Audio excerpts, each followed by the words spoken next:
Smart city Surat શહેરના અત્યાધુનિક ટેકનોલોજીથી સજ્જ લિંબાયત ડિંડોલીને જોડતા અંડરપાસ બ્રિજ ફેબ્રુઆરી સુધીમાં લોકો માટે ખુલ્લું મુકાશે।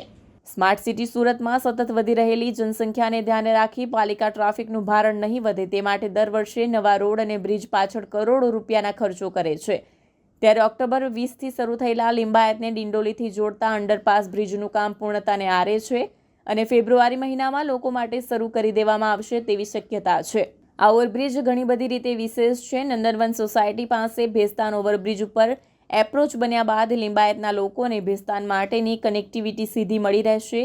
ફેબ્રુઆરીથી લોકો માટે ખુલ્લા મુકાનારા અંડરપાસ બ્રિજથી પ્રતિદિન 50,000થી વધુ વાહન ચાલકોને આ અંડરપાસ બ્રિજનો લાભ મળી શકશે। કેમેરામેન હકીમ શેખ સાથે વસીમ હાસમીનો રિપોર્ટ, આઝાદ ન્યૂઝ, સુરત। આ ખૂબ સરસ અને લોકોના ઉત્સાહપૂર્વક બ્રિજ છે। લોકો માટે ખૂબ સરળતા જે નવાગામના જનતાને, નીલગિરીના જનતાને, લિંબાયતની પ્રજાને લિંબાયતથી ડિંડોલી નવાગામ જવા માટે ખૂબ લાંબુ અંતરથી કપવા પડતું, ત્યારે અમારા નવસારીના લોકપ્રિય સાંસદ આદરણીય સી.આર. પટેલ સાહેબ અને લિંબાયતના લોકપ્રિય ધારાસભ્ય સંગીતા પાટીલજી એમના દીર્ઘદૃષ્ટિના કારણે ઘણા વર્ષોથી આ બ્રિજની ડિઝાઇન બનાવવામાં આવતી હતી અને આજે આપણી સામે આપ બધું જોઈ રહ્યા છો।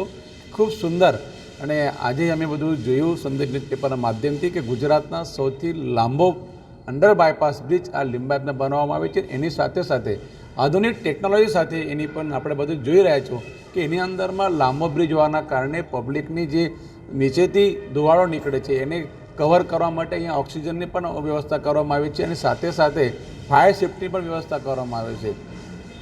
અંડર બાયપાસ હોવાના કારણે કદાચિત વરસાદમાં પાણી વધારો ભેગો થઈ શકે, એટલા માટે પણ અંડર બાયપાસ નીચે જ એની અંદર 2 ટાંકીની વ્યવસ્થા કરવામાં આવી। એની જે તે સમયે મારી સાથે પૂર્વ ડ્રેનેજ કમિટી ચેરમેન વિક્રમભાઈ પાટીલ પણ છે, એમની ઉપસ્થિતિમાં જે તે સમયે વિક્રમભાઈ પાટીલ ડ્રેનેજ કમિટી ચેરમેન હતા, એમની પણ એક દક્ષતા લઈને આ કમિટી સાથે રજૂઆત કરી અને સંગીતાબેન પાટીલજીને ધ્યાનમાં લઈને અહીંયા 2 ટાંકીની બનાવવામાં આવી છે। 2 ટાંકીની કેપેસિટી લગભગ 50,000 લીટર પાણી એની અંદરમાં આપણે કેપેસિટી છે અને 50,000 પાણીને ઉપર ઉંચકવા માટે પણ અહીંયા 2, આ બાજુ 2 અને પેલી બાજુ 2 એટલે 4 પ્રકારના પંપ લગાવવામાં આવે છે। એટલે ખૂબ સુંદર આવનારા દિવસોમાં ગુજરાતમાં સૌથી મોટો બ્રિજ લિંબાયતમાં આવ્યો છે અને ખૂબ મોટી પબ્લિક નવાગામ, ડિંડોલી, ગોડાદરા, લિંબાયત, પર્વત અને નવો ડિંડોલી જે બની છે એમાં લાખો લોકોને અવર જવર કરવા માટેની સરળતાથી ઉપલબ્ધતા બ્રિજ થશે અને જીવાદોરી જેવા લિંબાયત માટે આવનારા દિવસોમાં આ બ્રિજ બનશે અને લોકો